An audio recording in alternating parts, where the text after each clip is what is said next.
the early 8th century, Western Europe was under the threat of a new growing superpower, Islam.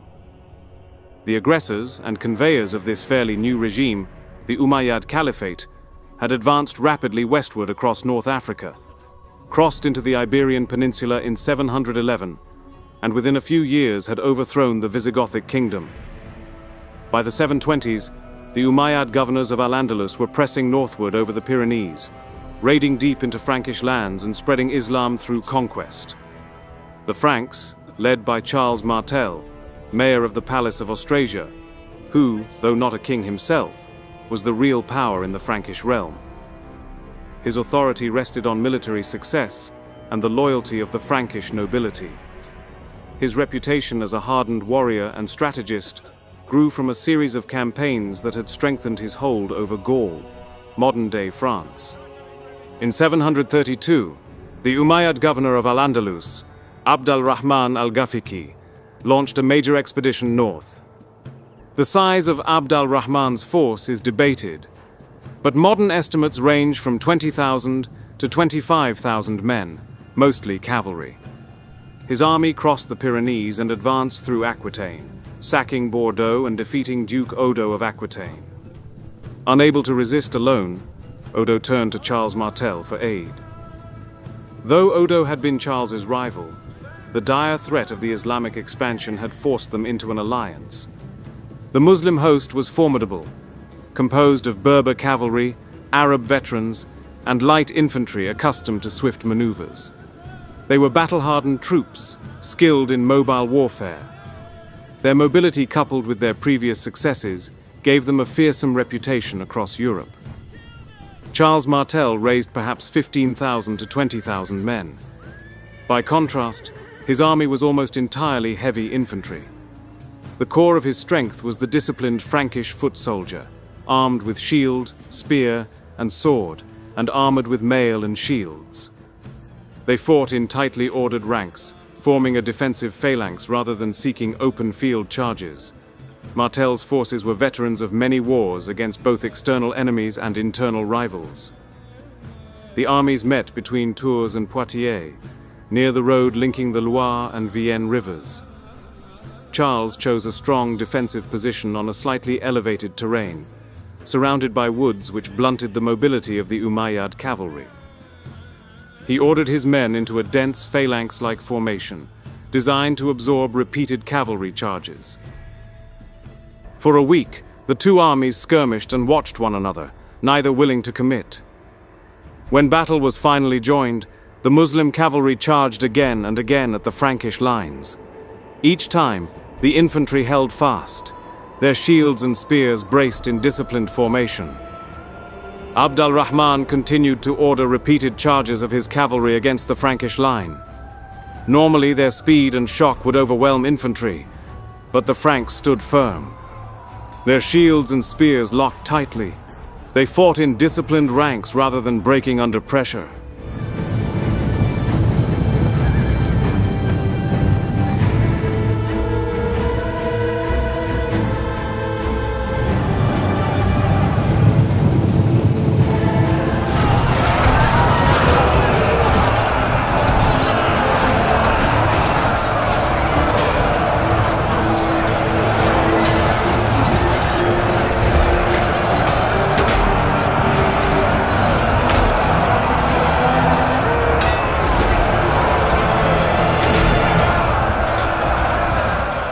Under any circumstance, the sight of thousands of heavy cavalry charging straight toward lines of enemy infantry would have been enough to break their resolve and morale.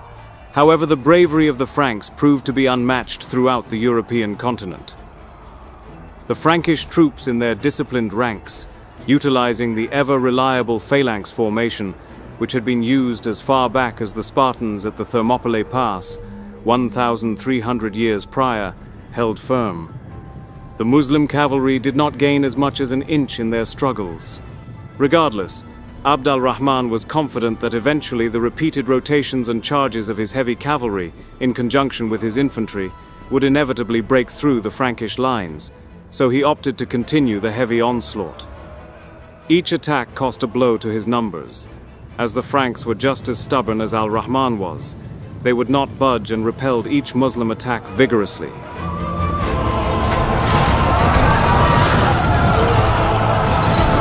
Although having initial success, Charles Martel knew his men could not continue to absorb these charges all day and had to quickly devise a counterattack.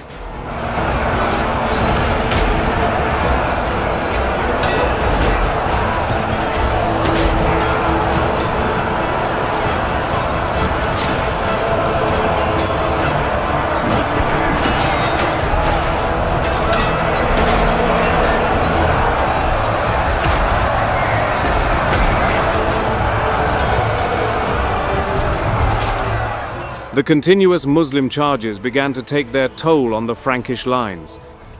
Injuries as well as damaged weapons and shields began to stack up amongst the Frankish soldiers.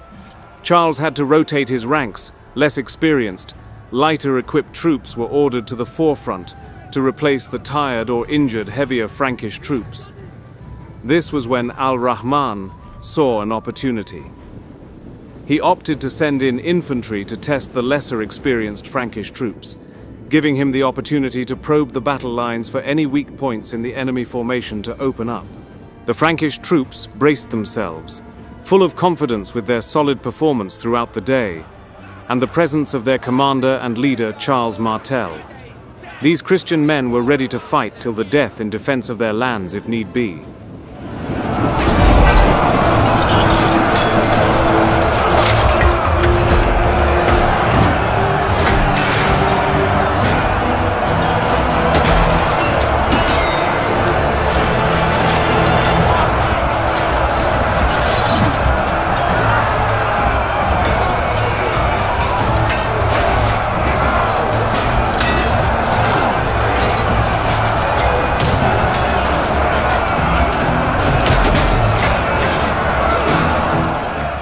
During the heat of the battle, Martel and Odo devised a strategy to attack the Muslim camp, which had been lightly garrisoned and an easy target for plundering. Duke Odo of Aquitaine led the Frankish cavalry contingents himself on this risky endeavor. His cavalry surprisingly was able to ride undetected around the main battle line without garnering any attention from Al-Rahman or the Muslims. Once clear of the carnage, his heavy cavalry attacked the Muslim camp.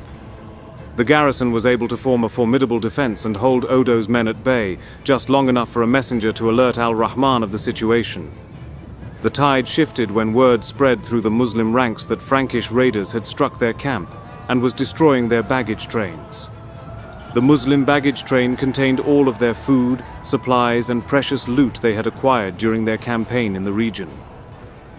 Al-Rahman had to act swiftly to avoid a full-scale panic of his army. He ordered his main force to break off and return to the defense of their camp. They were pursued aggressively by Charles and his Frankish infantry, who now had momentum on their side. Odo was unable to break through the camp's defenses and retreated at the arrival of Al-Rahman and the main Muslim force. Charles realized that the moment to finally defeat the disorganized Umayyads was now. He chose to launch a full-scale attack. The Frankish force descended upon the Muslim camp. By this stage it was well defended, and Al-Rahman's men were dug in.